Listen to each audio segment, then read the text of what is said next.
Hello students, today I will discuss one of the important concept, that is memory bus. It is last component of motherboard, and I will also discuss memory concept. This is the important concept of this chapter. Okay. Okay, what is bus? A bus is a collection of parallel wires that form a pathway to carry address, data and control signals. So bus ಅನ್ನೋದು bundle or set of parallel wires. Okay, so ಏನು ಮಾಡುತ್ತೆ, it creates the pathway to carry address, data and control signals to where to the major components of the computer like CPU, memory and input output devices. Okay, what are the functional features of bus? We know that bus is a set of wire. So in this bus, each wire can carry one bit of data. Only one bit of data ಮಾತ್ರ each wire carry ಮಾಡುತ್ತೆ. So ಬಸ್ನ ವಿಡ್ತ್ನ define ಮಾಡಬೇಕು ನಾವು ಅಂತ ಅಂದರೆ, so this is depend upon number of wires in the bus. So ಬಸ್ಸಲ್ಲಿ number of wires ಎಷ್ಟಿದೆ ಅದ್ರ ಬೇಸಿಸ್ ಮೇಲೆ ನಾವು ಬಸ್ ವಿಡ್ತ್ನ ಡಿಫೈನ್ ಮಾಡ್ಬೋದು. This is the functional features of bus. So the next is bus is further divided into two types. So bus again two types agi divide agide. First one is internal bus, second one is external bus. Internal bus is also called as system bus. Okay, external bus is also called as expansion bus. Internal bus na system bus anta karitivi, external bus na expansion bus anta ಕರಿತೀವಿ. So internal bus ಏನು function ಮಾಡುತ್ತೆ, it connects the major computer components like processor, memory and input output devices. So ಈ internal bus ಏನು ಮಾಡುತ್ತೆ ಅಂದರೆ, ಕಂಪ್ಯೂಟರ್ನ ಏನು major ಕಾಂಪೋನೆಂಟ್ಸ್ಗಳಿದ್ದಾವೆ, CPU nothing but a processor, memory and input output devices, so ಇವುಗಳನ್ನು ಏನು ಮಾಡುತ್ತೆ, ಕನೆಕ್ಟ್ ಮಾಡುತ್ತೆ. ಓಕೆ, ಎಕ್ಸ್ಟರ್ನಲ್ ಬಸ್ ಫಂಕ್ಷನ್ಸ್ ಏನು, it connects the different external devices peripheral. ಅಂದರೆ ಎಕ್ಸ್ಟ್ರಾ ಕಾಂಪೋನೆಂಟ್ಸ್ಗಳನ್ನ ಏನು ನಾವು ಕಂಪ್ಯೂಟರ್ಗೆ ಇನ್ಸರ್ಟ್ ಮಾಡ್ತೀವಿ, ಲೈಕ್ ಪೆರಿಪರಲ್ ಡಿವೈಸಸ್ ಅಂತ ಹೇಳ್ತೀವಲ್ವಾ, ಇಲ್ಲ ಯಾವ್ದ್ಯಾವುದು ಎಕ್ಸ್ಪ್ಯಾನ್ಷನ್ ಸ್ಲಾಟ್ ಆಗಿರ್ಬೋದು, ಇನ್ಪುಟ್ ಔಟ್ಪುಟ್ ಪೋರ್ಟ್ಸ್ ಆಗಿರ್ಬೋದು. ಸೊ ಇವೆಲ್ಲ ಏನು, ಇವುಗಳನ್ನೆಲ್ಲ ಕನೆಕ್ಟ್ ಮಾಡೋದು ಯಾವುದು, ಎಕ್ಸ್ಟರ್ನಲ್ ಡಿವೈಸಸ್. ಎಕ್ಸ್ಟರ್ನಲ್ ಕಾಂಪೋನೆಂಟ್ಸ್ನ, ಎಕ್ಸ್ಟರ್ನಲ್ ಡಿವೈಸಸ್ಗಳನ್ನ, ಪೆರಿಪರಲ್ ಡಿವೈಸಸ್ಗಳನ್ನು ಕನೆಕ್ಟ್ ಮಾಡೋದು external bus. Okay, so this external bus or expansion bus slower than internal bus. Okay, internal bus ಗಿಂತ slower ಆಗಿದೆ. Okay, bus is a collection of parallel wires that forms a pathway to carry address, data and control signal. This is the definition of bus. It has two types, internal bus and external bus. This is the important concept. You may get for definition like what is bus, mention the different types of bus. They will ask like this. Okay,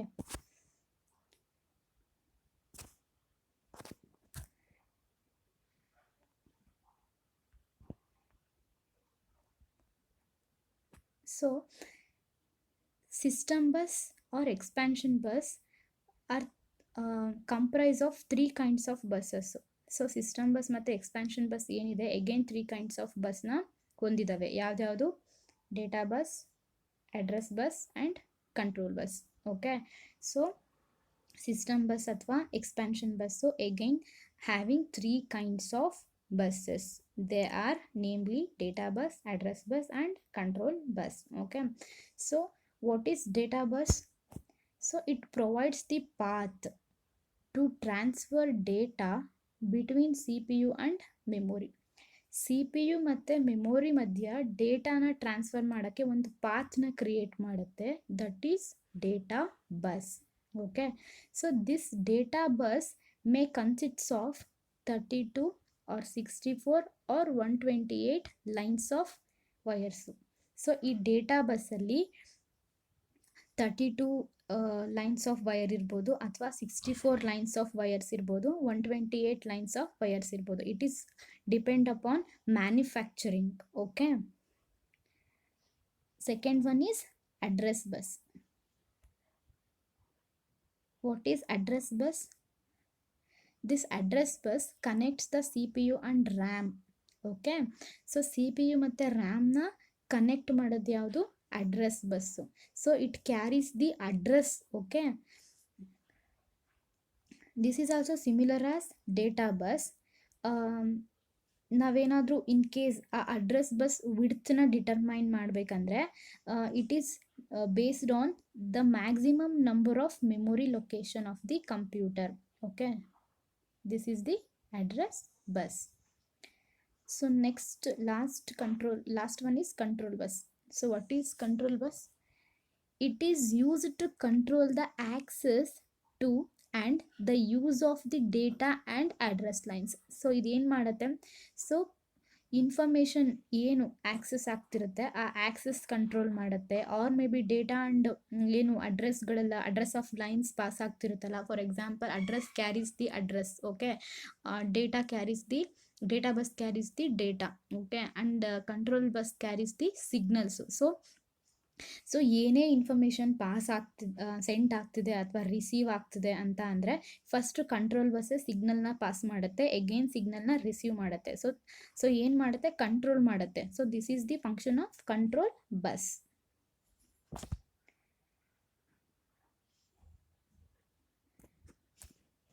so this is the diagram of memory bus.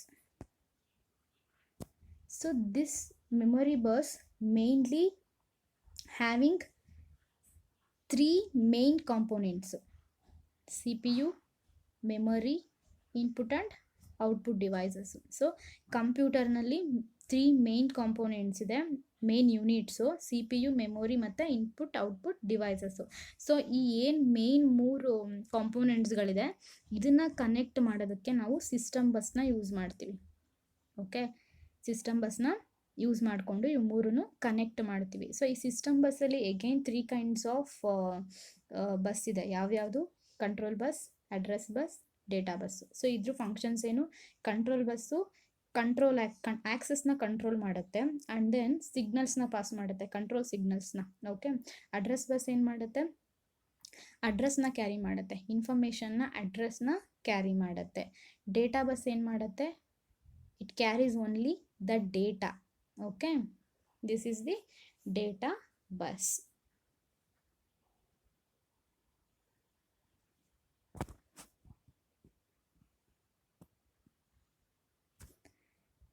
So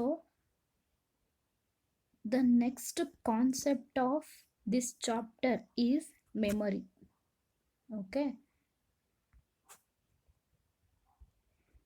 What is memory? A computer memory refers to the electronic storing space for instructions and data.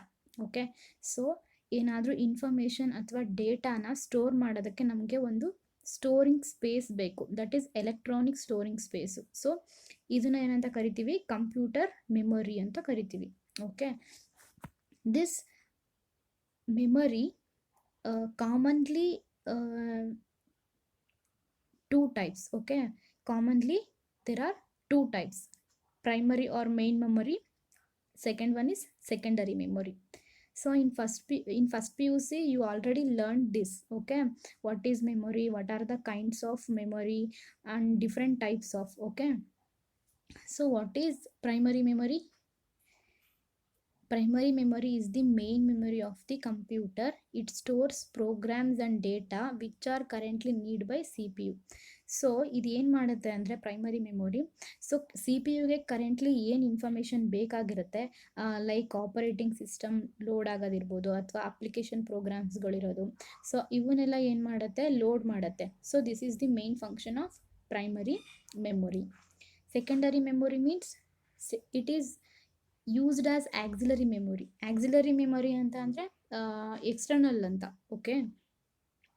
So The secondary memory is used for bulk storage or mass storage of programs, data and other informations.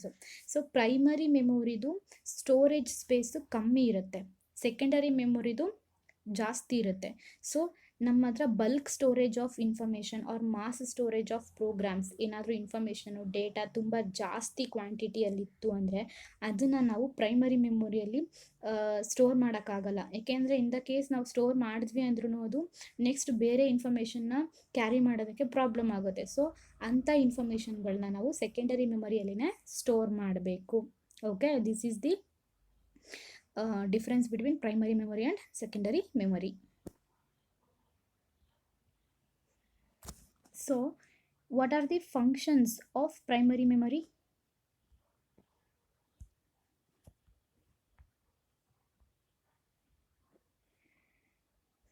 So this primary memory contains a copy of the main software program, that is operating system.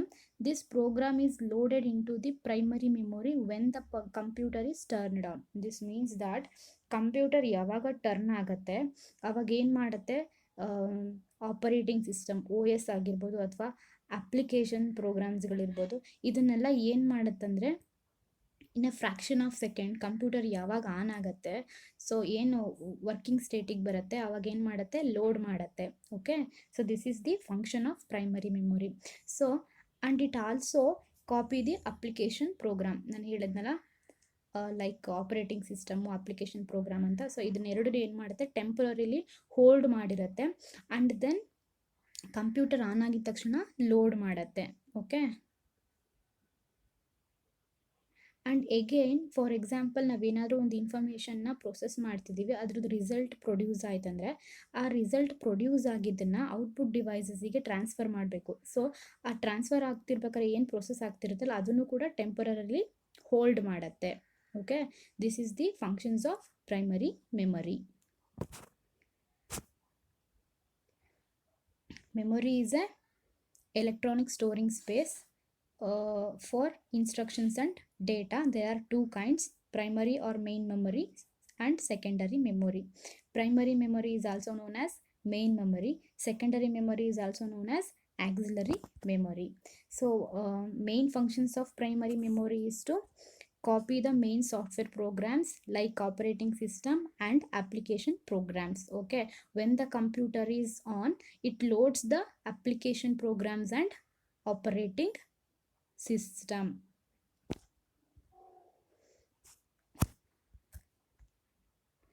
So this primary memory again has two types,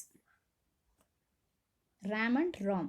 Okay, RAM expansion is random access memory, ROM expansion is read-only memory. Okay, so this RAM is also known as main memory of computer. Okay, so primary memory primary ಮೆಮೊರಿನ main memory ಅಂತ ಕರಿತೀವಿ, ರ್ಯಾಮ್ನು main memory ಅಂತ ಕರಿತೀವಿ ಅಂತ doubts ನಿಮಗೆ ಬಂದಿರ್ಬೋದು, ಹೌದಾ? ಏನಕ್ಕಂದರೆ so ರ್ಯಾಮಲ್ಲೇ ಏನೇ ಇನ್ಫಾರ್ಮೇಷನ್ ಆದರೂ ಫಸ್ಟು ಸ್ಟೋರ್ ಆಗಿರೋದು CPU ಪಾಸ್ ಆಗೋದು. ಓಕೆ, ಸೊ ಅದಕ್ಕೆ ಇದನ್ನು ಮೇನ್ ಮೆಮೊರಿ ಅಂತ ಕರೀತಾರೆ. ಸೊ ಓವರ್ ಆಲ್ ಆಗಿ ಕನ್ಸಿಡರ್ ಮಾಡಿ ಪ್ರೈಮರಿ ಮೆಮೊರಿನ ಮೇನ್ ಮೆಮೊರಿ ಅಂತ ಹೇಳೋದು.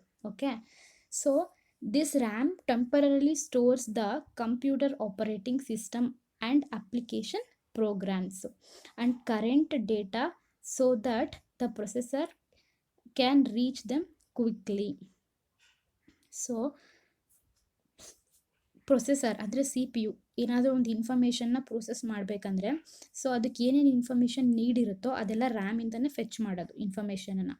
ಓಕೆ, ಸೊ ಅದಕ್ಕೆ ರ್ಯಾಮ್ನ ಮೇನ್ ಮೆಮೊರಿ ಅಂತ ಕರಿತೀವಿ. ಓಕೆ, ಸೊ ಏನನ್ನು ಇನ್ಫಾರ್ಮೇಷನ್ನ ಕಂಪ್ಯೂಟರ್ ಆನ್ ಆಗಿದ ತಕ್ಷಣ ಲೈಕ್ ಆಪರೇಟಿಂಗ್ ಸಿಸ್ಟಮ್ನ ಲೋಡ್ ಮಾಡೋದಾಗಿರ್ಬೋದು ಆರ್ ಮೇ ಬಿ ಅಪ್ಲಿಕೇಶನ್ ಪ್ರೋಗ್ರಾಮ್ಸ್ನ ಲೋಡ್ ಮಾಡೋದಾಗಿರ್ಬೋದು. ಸೊ ಇದೆಲ್ಲ ಏನು ರ್ಯಾಮ್ನ main work, main functionality. So ಅದಕ್ಕೆ ಇದನ್ನು ಮೇನ್ ಮೆಮೊರಿ ಅಂತ ಕರಿತೀವಿ. Okay, so this RAM memory is faster memory. So ಈ ರ್ಯಾಮ್ ಮೆಮೊರಿ ಏನು very faster memory. And one more is this is volatile in nature. What is means by volatile? Volatile ಅಂದರೆ for example computer on ಇದ್ದಾಗ work ಮಾಡ್ತಿರ್ತೀವಿ, ಇದ್ದಕ್ಕಿದ್ದಂಗೆ switch off ಆಯ್ತಂದರೆ again on ಆದಾಗ ಆ information available ಇರಲ್ಲ, means erase ಆಗಿರುತ್ತೆ. So that is the meaning of volatile. Okay,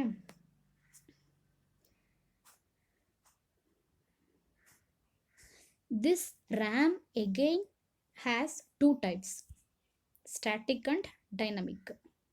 so ಅದನ್ನು ಶಾರ್ಟಾಗಿ S RAM ಅಂತ ಕರಿತೀವಿ, ಡೈನಮಿಕ್ ರ್ಯಾಮ್ನ ಡಿ ರ್ಯಾಮ್ ಅಂತ ಕರಿತೀವಿ. Okay,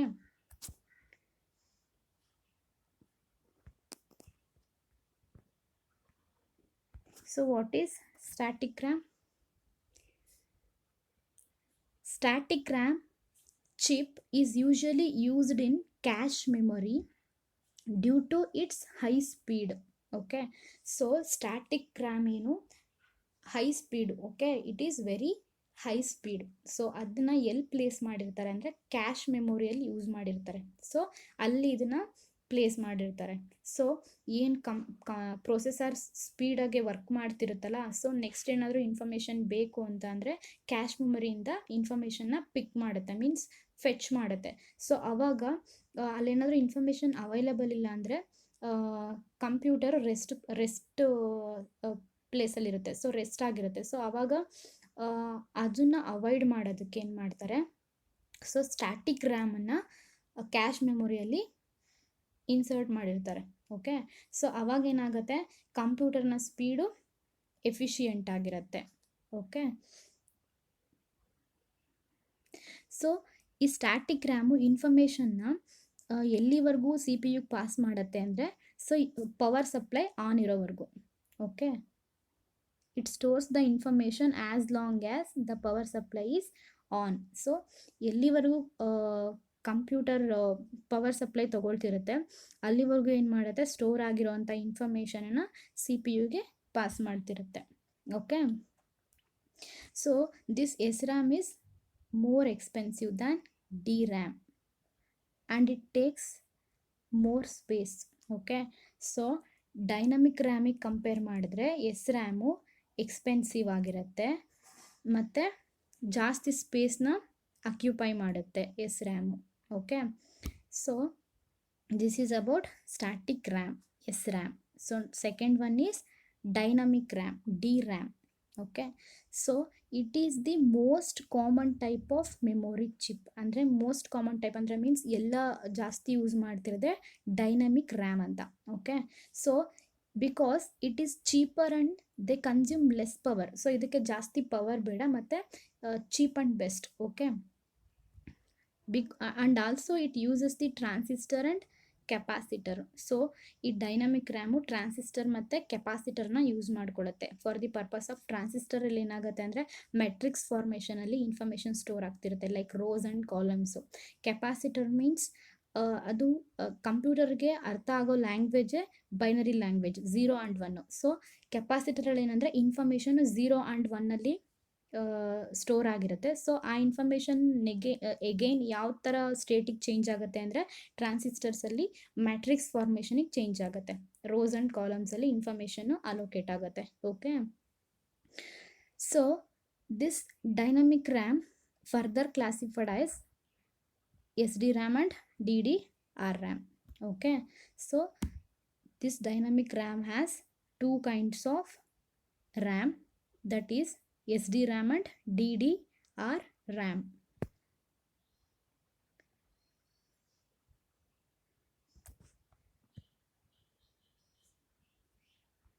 What is SDRAM? What is the expansion of SDRAM? Synchronous Dynamic Random Access Memory. So this SDRAM synchronized to the system clock, means I C chip ಅಂದರೆ computer processor ಏನಿರುತ್ತಲ್ಲ, so ಅದ್ರ clock speed ಜಾಸ್ತಿ ಇರುತ್ತೆ. Means ಅಂದರೆ ಅದು ಇನ್ಫಾರ್ಮೇಷನ್ನ ಕ್ವಿಕ್ಕಾಗೆ process ಮಾಡ್ತಿರುತ್ತೆ fraction of ಸೆಕೆಂಡ್ಸಲ್ಲಿ. ಅಂದರೆ means ಈಗ ಒಂದು bundle of instructions ಇರುತ್ತೆ, ಅದನ್ನು ಎಕ್ಸಿಕ್ಯೂಟ್ ಮಾಡ್ತಿರುತ್ತೆ. ನೆಕ್ಸ್ಟ್ ಇನ್ಫಾರ್ಮೇಷನ್ನ ಪ್ರೋಸೆಸ್ ಮಾಡೋದಕ್ಕೆ ಏನು ಈ ಕ್ಯಾಶ್ ಮೆಮೊರಿ ಆರ್ ರ್ಯಾಮ್ ಏನಿರುತ್ತೆ ರೆಡಿ ಇಟ್ಕೊಂಡಿರುತ್ತೆ ಇನ್ಫಾರ್ಮೇಷನ್ನ. ಅದಾಗಿದ ತಕ್ಷಣ ನೆಕ್ಸ್ಟ್ ಬಂಡಲ್ ಆಫ್ ಇನ್ಫಾರ್ಮೇಷನ್ನ ಪಿಕ್ ಮಾಡಿ ಪ್ರೋಸೆಸ್ ಮಾಡುತ್ತೆ. ಓಕೆನಾ, ಸೊ ಅದನ್ನು ಕ್ಲಾಕ್ ಸ್ಪೀಡ್ ಅಂತ ಕರೀತಾರೆ. Okay, so it is synchronized to the CPU. It knows when the next cycle is coming and has the data ready when the CPU request it. So ಒಂದು bundle of ಇನ್ಫಾರ್ಮೇಷನ್ನ execute ಮಾಡಾದ್ಮೇಲೆ next bundle of information ಬೇಕಿರುತ್ತೆ ಅಂತ cache ಮೆಮೊರಿಗೆ or RAM C P ಯುಗೆ ಗೊತ್ತಿರುತ್ತೆ. So ಆ ಇನ್ಫಾರ್ಮೇಷನನ್ನು pass ಮಾಡಬೇಕಾಗಿರುತ್ತೆ. ಓಕೆನಾ? ಸೊ ಆ ವರ್ಕನ್ನ ಎಸ್ ಡಿ ರ್ಯಾಮ್ ಮಾಡುತ್ತೆ. Okay, so this is the SDRAM, synchronous dynamic random access memory. So next one is DDRRAM. DDRRAM means double data rate RAM. Okay, so meaning alla ide double data rate anta andre SDRAM ಗಿಂತ works doubly. Okay, it works same as SDRAM, but the data transfer rate is double when compared to SDRAM. So SDRAM ಗೆ compare ಮಾಡಿದ್ರೆ double rate data transfer ಮಾಡುತ್ತೆ. ಯಾವುದು? DDRRAM. C P ಯುಗೆ double data rate ಇನ್ಫಾರ್ಮೇಷನ್ನ transfer ಮಾಡುತ್ತೆ compare to SDRAM.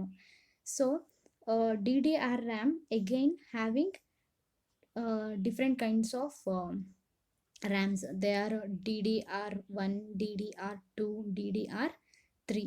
Okay, this is the DDRRAM, double data rate RAM.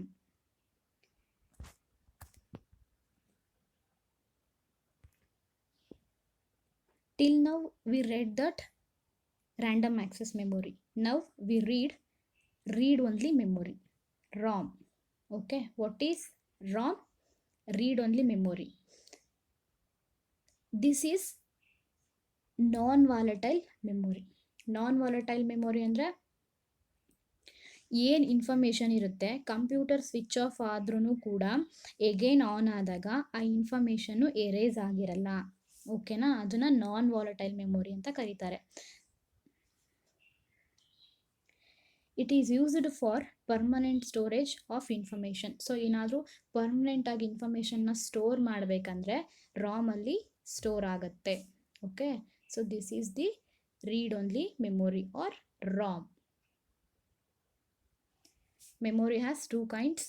Primary memory has two kinds, RAM and ROM. RAM means random access memory. ROM means read only memory.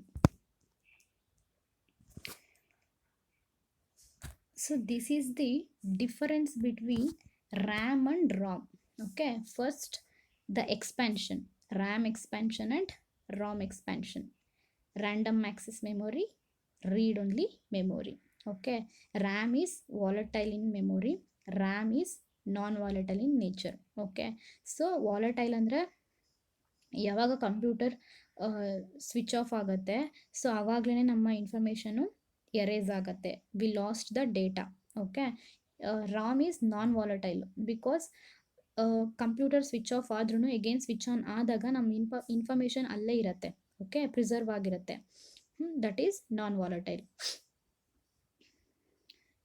In RAM, flow of electrically to retain data. So ರ್ಯಾಮಲ್ಲಿ ಇನ್ಫಾರ್ಮೇಷನ್ನು retain ಆಗಬೇಕು, data retain ಆಗಬೇಕಂದ್ರೆ that needs flow of electricity. Okay, so electricity ಬೇಕಾಗತ್ತೆ. Okay, ರಾಮಿಗೆ will retain data without the flow of electricity. So electricity power supply ಇಲ್ಲ ಅಂದ್ರೂ ಆ information ಏನು erase ಆಗಲ್ಲ. So there will be preserved. Okay, so this is the difference between RAM and ROM. So RAM has two types, DRAM and SRAM. Dynamic random access memory, static RAM. Okay na? So this is the two kinds of RAM. So ROM has two types, PROM and EPROM, programmable read only memory. EPROM means erasable programmable read only memory. So this is the difference between RAM and ROM. So ಇವತ್ತಿನ ಕ್ಲಾಸಲ್ಲಿ ನಾವೇನೇನು ಕಲ್ತ್ವಿ? What is bus, different types of bus, that is internal bus and external bus, and again the internal bus or system bus having three kinds of buses. They are data bus, address bus, and control bus. So this is the diagram of the bus. And then the last concept of this chapter is memory. So memory is electronic storing space for instructions and data. There are again two kinds, primary memory and secondary memory. Primary memory having two types, RAM and ROM. RAM is random access memory, ROM is read only memory. So this RAM again having two kinds, static and dynamic RAM. Okay.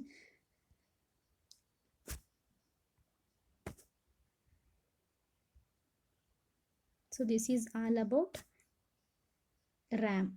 So the another kind of primary memory is read only memory. Okay, read only memory is non volatile in nature, means information erase agalla when the power is off. So this is the difference between RAM and ROM.